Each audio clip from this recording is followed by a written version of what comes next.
क्या कभी आपने खुद को ऐसी फैमिली के बीच फंसा हुआ महसूस किया है जहां प्यार कम और परफॉर्मेंस प्रेशर ज्यादा हो? अब मिलिए ह्यून-वू से, एक ऐसा शख्स जो शादी नहीं जंग लड़ रहा है। जहां पिछला पार्ट खत्म हुआ था वहीं से कहानी दोबारा शुरू होती है। एन के डैड ने ह्यून-वू से बड़ी सख्ती से कहा, जो भी मुझे धोखा देता है या मेरी फैमिली के खिलाफ जाता है उसका अंजाम बहुत बुरा होता है। ये सुनकर ह्यून-वू के होश उड़ जाते हैं, क्योंकि वो तो पहले से ही अपनी वाइफ हेन से डिवोर्स का सोच रहा था। अब तो उसका दिमाग एक ही बात पर अटका हुआ है, अगर इन्हें पता चल गया तो मेरा क्या होगा। काफी घबराए हुए वो वहां से निकल जाता है। अगले ही दिन सीधा पहुंचता है हॉस्पिटल। डॉक्टर के सामने बैठकर वो कहता है, मुझे भूख ही नहीं लगती। लोगों के बीच में घुटन होती है और हर पल डर लगा रहता है। वो अपनी हालत बताता है, लेकिन उसकी बॉडी लैंग्वेज चीख चीख कर कह रही थी, मैं टूट चुका हूं। डॉक्टर उसकी रिपोर्ट देखते हैं और कहते हैं, तुम्हारा स्ट्रेस लेवल बहुत ज्यादा हाई है और तुम्हारे टेस्ट में लिखा है कि तुम्हारी सबसे बड़ी इच्छा है डिवोर्स। क्या तुम बता सकते हो क्यों? ह्यून-वू थोड़ी देर चुप रहता है, फिर सब कुछ बताना शुरू करता है। मैं अपने इन-लॉज के घर पर ही रहता हूं। फैमिली बहुत बड़ी है, ग्रैंडपा, उनकी गर्लफ्रेंड, सास ससुर, साला सालिन और एक जेल से रिहा हुई आंटी, सब एक ही घर में। डॉक्टर मुस्कुराते हैं, बहुत ब्लेस्ड हो तुम। ह्यून-वू हल्की मुस्कान के साथ जवाब देता है, हाँ, इतने ब्लेस्ड कि डिनर से लेकर डेथ एनिवर्सरी तक सब साथ मनाना पड़ता है। हर हफ्ते कोई मेमोरियल सर्विस होती है और दामादों की हालत नौकरों जैसी हो जाती है। मुझे तो अपना पर्सनल टाइम तक नहीं मिलता। डॉक्टर पूछते हैं, और तुम्हारी जॉब? ह्यून-वू कहता है, जॉब तो अच्छी है, लेकिन मेरी बॉस मेरी वाइफ है, उसके बॉस मेरे फादर इन लॉ और उनके बॉस मेरे ग्रैंडफादर इन लॉ। अब बताओ, जब भी फोन आता है तो दिल से लेकर हाथ पैर सब कांपने लगते हैं। डॉक्टर सलाह देते हैं, तो इस माहौल से निकल क्यों नहीं जाते? ह्यून-वू बोलता है, बस एक ही ऑप्शन है, डिवोर्स। लेकिन उससे भी बड़ी प्रॉब्लम है, मैं अपनी वाइफ को पसंद तक नहीं करता। डॉक्टर चौंकते हैं, ऐसा क्यों? ह्यून-वू कहता है, क्योंकि उसे मेरी परवाह नहीं है, बस अपने बारे में सोचती है। उसकी फैमिली मुझे जैसा ट्रीट करती है उस पर उसे फर्क ही नहीं पड़ता। शादी से पहले उसने कहा था, मैं तुम्हें कभी रोने नहीं दूंगी, लेकिन अब वो आंसू ही मेरी रूटीन बन चुके हैं। छोटा सा फ्लैशबैक दिखता है। 3 साल पहले हेलीकॉप्टर से हेन आती है और ह्यून-वू से कहती है, trust me, I'll never make you cry। Cut to present. Hyun-woo दर्द से मुस्कुराते हुए कहता है, मैं ही बेवकूफ था जो उस पर यकीन कर बैठा। डॉक्टर फिर पूछते हैं, तो क्या तुम हर्ट हो या अपसेट? ह्यून-वू ठंडे लहजे में कहता है, ना हर्ट ना अपसेट, बस अब नफरत है और डिवोर्स ही मेरी शांति का आखिरी रास्ता है। डॉक्टर पूछते हैं, तो अब तक डिवोर्स क्यों नहीं दिया? ह्यून-वू की आंखों में डर आ जाता है, क्योंकि इससे मैं मर भी सकता हूं। मेरे फादर इन लॉ बेहद खतरनाक आदमी है, जो भी उनके खिलाफ जाता है उसका हाल बहुत बुरा होता है। ह्यून-वू की हालत देखकर डॉक्टर भी दंग रह जाते हैं। वो उसे दवाइयां देते हैं, गले लगाते हैं और हिम्मत बंधाते हैं। और इन दोनों को साथ देखकर हमें एक शो की याद आ जाती है, it's okay to not be okay, जहां इन्होंने मून ब्रदर्स का रोल प्ले किया था। और वैसे ही इनका भाई सचल भी उस ड्रामा में था ना। वो डॉक्टर को गुड बाय कहकर चला जाता है। इसके बाद हम मिलते हैं ग्रेस से, जो कि हंग फैमिली की बटलर थी। वो बड़े बड़े घरों के बच्चों की मैच मेकिंग और डेटिंग वगैरह फिक्स कराती थी। वो एक क्विंस डिपार्टमेंटल स्टोर में आई होती है, जहां हे इन को देखकर उससे कुछ ज्यादा ही फ्रेंडली होने की कोशिश करती है, लेकिन हे इन उसे कोई भाव नहीं देती। उल्टा उसे वार्निंग दे देती है कि अगली बार से थोड़ा केयरफुल रहना, ये कहकर चली जाती है। अब इससे ग्रेस को काफी गुस्सा आता है, क्योंकि सबके सामने उसका मजाक जो बन गया। इसलिए वो गुस्से में सीधा चली आती है ह्यून-वू के केबिन में और उसे बताती है, आप तो जानते ही हो कि मेरी बहुत सारी बड़ी बड़ी फैमिलीज से अच्छी पहचान है। उन्हीं में से एक दांग ग्रुप है। अपने मिस्टर दायन के बड़े बेटे के एक्सीडेंट के बारे में सुना ही होगा ना? ह्यून-वू कहता है, हाँ सुना है। तो ग्रेस बताती है कि उस एक्सीडेंट में मिस्टर दायन के बेटे की मौत हो गई थी, लेकिन उसकी वाइफ को उसकी प्रॉपर्टी में से कुछ भी नहीं मिलेगा, क्योंकि उसने अपनी विल में लिख रखा था कि उसकी सारी प्रॉपर्टीज सिर्फ उसके बच्चों और उसके नीस नेफ्यू को मिलेंगी, जिस वजह से अब उसकी वाइफ को कुछ भी नहीं मिलेगा। इस पर ह्यून-वू कहता है, ऐसा नहीं होता, वाइफ लॉसूट फाइल कर सकती है, क्योंकि लीगली वो उसकी प्रॉपर्टीज की आधी मालकिन है। अगर चाहो तो मैं एक अच्छे लॉयर का कॉन्टैक्ट दे सकता हूं, आप उन्हें बता देना। तो इस पर ग्रेस हंसते हुए कहती है, इसकी क्या जरूरत है? आपसे अच्छा लॉयर और कौन होगा? और वैसे भी आपकी सिचुएशन भी तो कुछ कुछ वैसी ही है ना? ह्यून-वू थोड़ा चौंक कर पूछता है, क्या मतलब? तो ग्रेस कहती है, आपको नहीं पता क्या, हे इन ने आपसे शादी करने से पहले ही एक विल बना रखी थी। अगर फ्यूचर में उसे कुछ हो गया तो उसके नाम की सारी प्रॉपर्टीज, शेयर्स, स्टॉक्स सब उसके फैमिली को मिल जाएगा और आपको कुछ भी नहीं मिलेगा। वो कितनी हार्टलेस है ना? कहीं आपने तो नहीं सोच लिया था कि आपकी शादी वाकई में मैरिज ऑफ द सेंचुरी है? अरे नहीं, ऐसा कुछ भी नहीं था। वो सब तो सिर्फ मीडिया के लिए दिखावा था। उसे कोई लविंग हस्बैंड नहीं चाहिए था, बल्कि उसके इशारों पर काम करने वाला एक नौकर चाहिए था।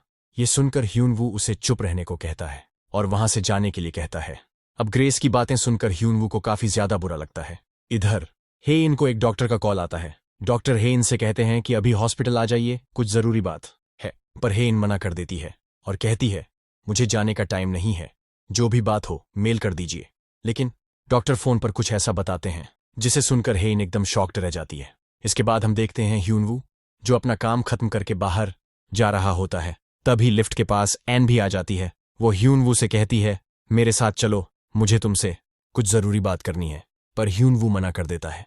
तब एन कहती है, मैंने तुम्हारा शेड्यूल चेक किया है, कोई भी काम बाकी नहीं है। सुन, मेरे साथ चल, कहीं बाहर घूमने चलते हैं।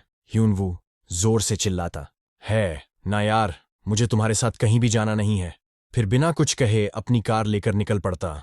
हेम कार चलाते चलाते सीधे अपने गांव पहुंच जाता है, जहां उसके माँ बाप जो किसान हैं उसे देखकर खुश होकर गले लगा लेते हैं। माँ पापा पूछते हैं, हेन तो नहीं आई, क्या हुआ?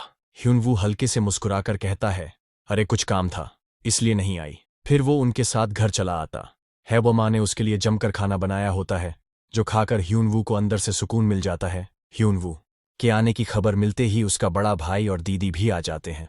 दीदी थोड़ी नाराज है क्योंकि वो पापा के 60वें बर्थडे पर नहीं आया था। वो सब मिलकर उससे कहते हैं, अरे यार, डिवोर्स का क्या प्लान कर रहा है? थोड़ा सोच समझ के कदम उठा।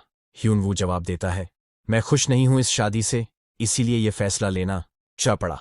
पापा हंसकर कहते हैं, ये तो छोटी मोटी बात है, जिंदगी में ऐसे झगड़े तो होते रहते हैं, जल्दी में फैसला मत लेना।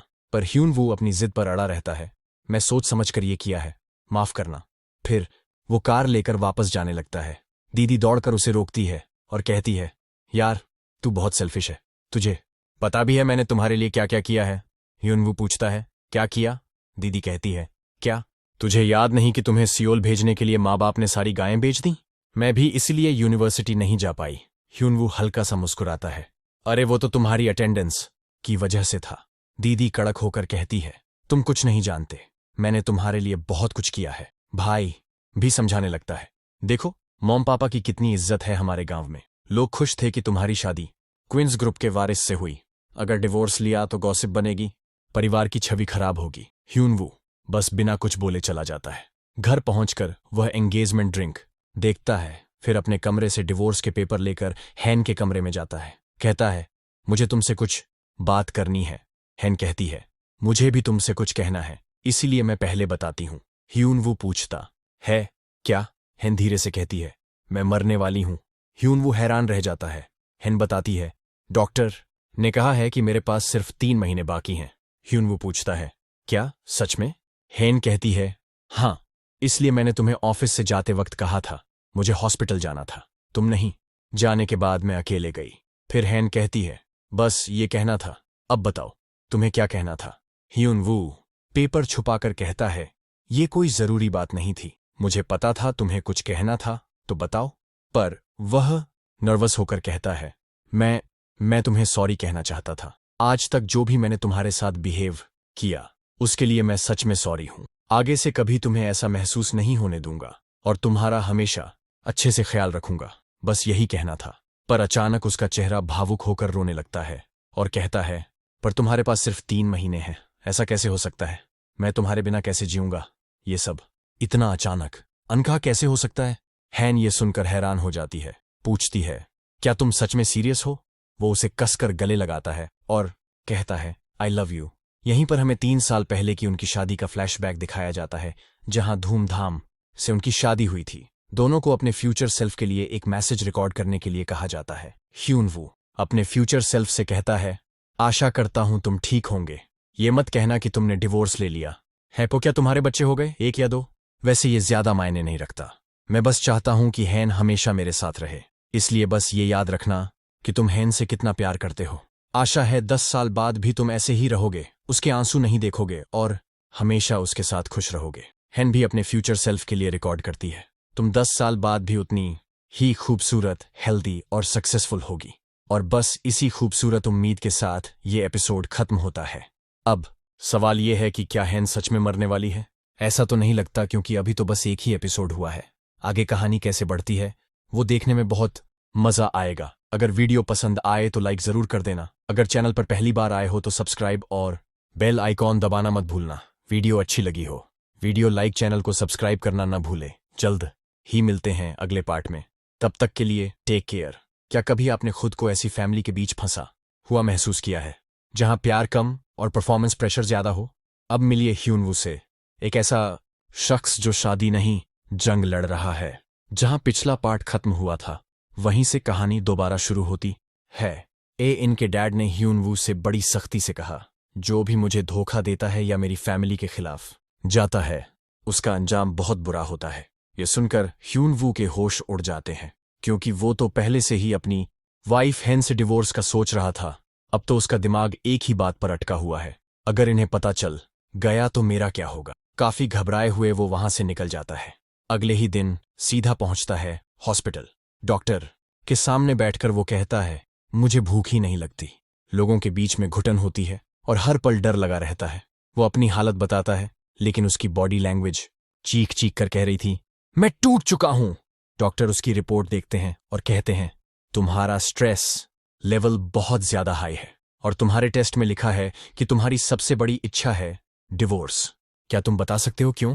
ह्यून वू थोड़ी देर चुप रहता है, फिर सब कुछ बताना शुरू करता है। मैं अपने इन लॉज के घर पर ही रहता हूं। फैमिली बहुत बड़ी है, ग्रैंडपा, उनकी गर्लफ्रेंड, सास ससुर, साला सालिन और एक जेल से रिहा हुई आंटी, सब एक ही घर में। डॉक्टर मुस्कुराते हैं, बहुत ब्लेस्ड हो तुम। ह्यून वू हल्की मुस्कान के साथ जवाब देता है, हाँ, इतने ब्लेस्ड कि डिनर से लेकर डेथ एनिवर्सरी तक सब साथ मनाना पड़ता है।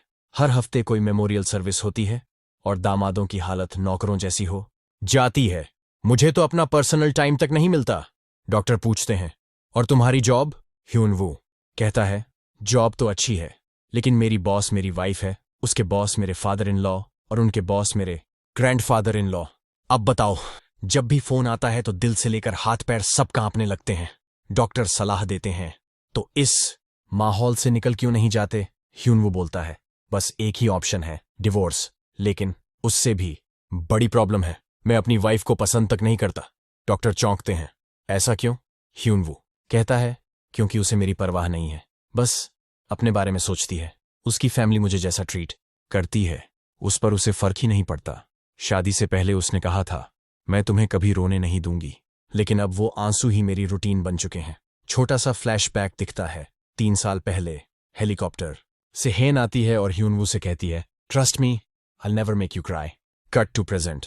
ह्यून वू दर्द से मुस्कुराते हुए कहता है, मैं ही बेवकूफ था जो उस पर यकीन कर बैठा। डॉक्टर फिर पूछते हैं, तो क्या तुम हर्ट हो या अपसेट? ह्यून वू ठंडे लहजे में कहता है, ना हर्ट ना अपसेट, बस अब नफरत है और डिवोर्स ही मेरी शांति का आखिरी रास्ता है। डॉक्टर पूछते हैं, तो अब तक डिवोर्स क्यों नहीं दिया? ह्यून वू की आंखों में डर आ जाता है, क्योंकि इससे मैं मर भी सकता हूं। मेरे फादर इन लॉ बेहद खतरनाक आदमी है, जो भी उनके खिलाफ जाता है उसका हाल बहुत बुरा होता है। ह्यून वू की हालत देखकर डॉक्टर भी दंग रह जाते हैं। वो उसे दवाइयां देते हैं, गले लगाते हैं और हिम्मत बंधाते हैं। और इन दोनों को साथ देखकर हमें एक शो की याद आ जाती है, it's okay to not be okay, जहां इन्होंने मून ब्रदर्स का रोल प्ले किया था। और वैसे ही इनका भाई सचल भी उस ड्रामा में था ना। वो डॉक्टर को गुड बाय कहकर चला जाता है। इसके बाद हम मिलते हैं ग्रेस से, जो कि हंग फैमिली की बटलर थी। वो बड़े बड़े घरों के बच्चों की मैच मेकिंग और डेटिंग वगैरह फिक्स कराती थी। वो एक क्विंस डिपार्टमेंटल स्टोर में आई होती है, जहां हेन को देखकर उससे कुछ ज्यादा ही फ्रेंडली होने की कोशिश करती है, लेकिन हेन उसे कोई भाव नहीं देती। उल्टा उसे वार्निंग दे देती है कि अगली बार से थोड़ा केयरफुल रहना, ये कहकर चली जाती है। अब इससे ग्रेस को काफी गुस्सा आता है, क्योंकि सबके सामने उसका मजाक जो बन गया। इसलिए वो गुस्से में सीधा चली आती है ह्यून वू के केबिन में और उसे बताती है, आप तो जानते ही हो कि मेरी बहुत सारी बड़ी बड़ी फैमिलीज से अच्छी पहचान है। उन्हीं में से एक दांग ग्रुप है। अपने मिस्टर दायन के बड़े बेटे के एक्सीडेंट के बारे में सुना ही होगा ना? ह्यून वू कहता है, हाँ सुना है, तो ग्रेस बताती है कि उस एक्सीडेंट में मिस्टर दायन के बेटे की मौत हो गई थी, लेकिन उसकी वाइफ को उसकी प्रॉपर्टी में से कुछ भी नहीं मिलेगा, क्योंकि उसने अपनी विल में लिख रखा था कि उसकी सारी प्रॉपर्टीज सिर्फ उसके बच्चों और उसके नीस नेफ्यू को मिलेंगी, जिस वजह से अब उसकी वाइफ को कुछ भी नहीं मिलेगा। इस पर ह्यून-वू कहता है, ऐसा नहीं होता। वाइफ लॉसूट फाइल कर सकती है, क्योंकि लीगली वो उसकी प्रॉपर्टीज की आधी मालकिन है। अगर चाहो तो मैं एक अच्छे लॉयर का कॉन्टैक्ट दे सकता हूं, आप उन्हें बता देना। तो इस पर ग्रेस हंसते हुए कहती है, इसकी क्या जरूरत है, आपसे अच्छा लॉयर और कौन होगा, और वैसे भी आपकी सिचुएशन भी तो कुछ कुछ वैसी ही है ना।